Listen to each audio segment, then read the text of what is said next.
How to log into Presto account using card. If you prefer to access your Presto account using your card number instead of an email, follow these steps. 1. Visit the Presto website, open your web browser and go to www.prestocard.ca. Click on the Sign In button located at the top right corner of the page. 2. Select the card login option. If available, choose the option to log in with your Presto card instead of an email.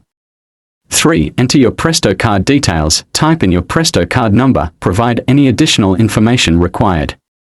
4. Access your account, click Sign In to enter your account dashboard. Once logged in, you can check your balance, review transactions, reload funds, and manage account settings. 5. Troubleshooting login issues. If you forgot your PIN or card details, look for the reset or recovery options on the login page. If you haven't registered your card yet, you may need to create a Presto account first. And that's all for this video. Hope this helps. Thank you.